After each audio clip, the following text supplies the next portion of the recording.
what you're looking at is two of the arguably the best military rifles of all time. This is the Lee Enfield SMLE. It was made in 1916, so this definitely saw action during World War I. It fires the .303 British, rather large round. It holds 10 rounds in the magazine. The magazine is actually detachable too. However, in World War I, they would carry extra clips of ammunition. This is the clip, holds the ammo, holds 5 rounds. Each clip holds 5 rounds, the magazine holds 10. And this is, you'd be carrying extra clips, not mags. This is the AR15. It is an M4 variant. It's not fully automatic, it's semi-automatic. And it fires, if you can see this, the 5.56 round. Much smaller in it, and it's very high velocity. It's very, very accurate. It's a very reliable weapon. It's a standard issue for the military right now. And why don't I just shut up and shoot them already? That's what you want to see. I'll go ahead and show you how to load a clip-fed rifle. The movies do not, it's not as easy as it looks in the movies. Some of these clips are stiff because they are military surplus. Some of them got squeezed in a little bit, but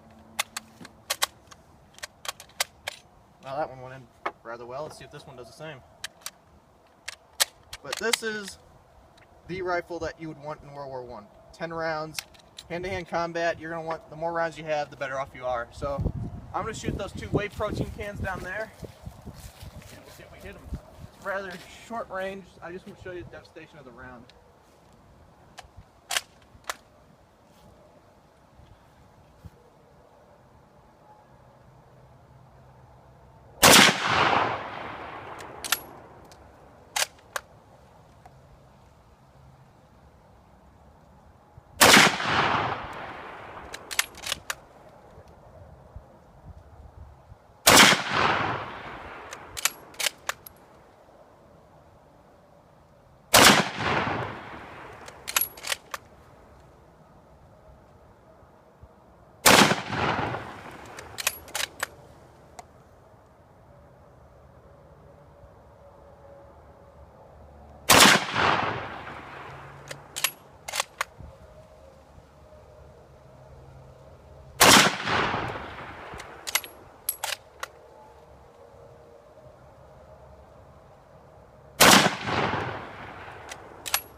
So obviously, if you can imagine all the troops in the trenches with this rifle and the charging Germans coming across, it didn't look very well for the Germans. With 10 rounds of this, they even taught soldiers how to rapid fire them. They'd use one hand on the bolt like this and just keep reloading and firing, not necessarily even aiming, and just firing lead down range.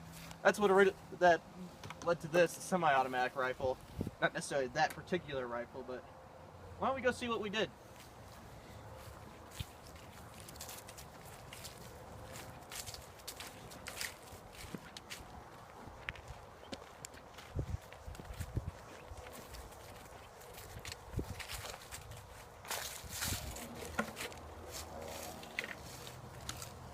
Well, certainly tore this right up. I shot it a little bit before the video because I wanted to sight it in.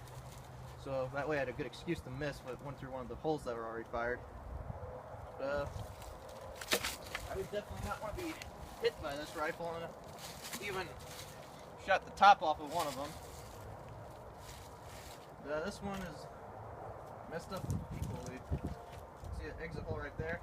I wish I had fruit or a pumpkin to shoot. It'd show the ballistics a little better, but we're going to have to stick with plastic. This one was already fired by my AR. But why don't we shoot the AR-15? Let's see how far we come. Let's see if we can knock these cans down just as much.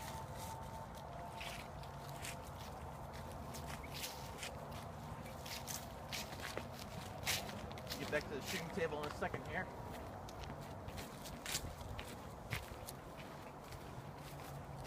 But the U.S. had their own variant of this rifle. They probably had a few Lee Enfields as well, but theirs was called the M1917 rifle. It fired a 30-06, which is bigger than that if you can imagine, and it only held 6 rounds. They also had the 1903 Springfield that held 5 rounds. That was also 30-06. So the British definitely had the edge with rifles in World War I. And why don't we see the American M4 now?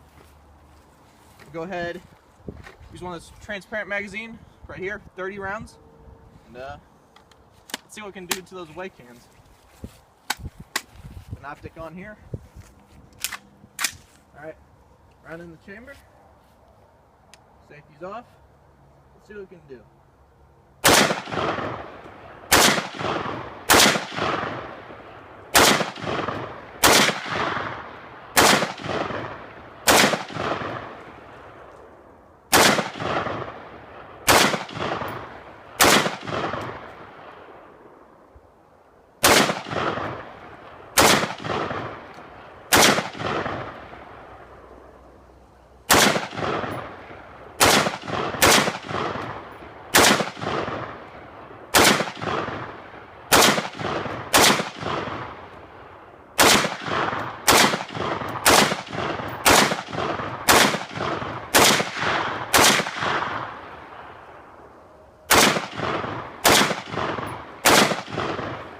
Alright, 30 rounds. As you can see, it's pretty loud, even though it's essentially a 22 on steroids. Didn't quite knock the weight cans down, but that's what our current military uses. The reason being is you can carry a lot more of those. That's why the round's so much smaller. That's why it's much higher velocity too. It goes right through whatever it hits. I don't know if I'll be able to see where. Yeah, we've mainly hit in this area of the can. Went straight through it, as you can see there. Didn't even move the can.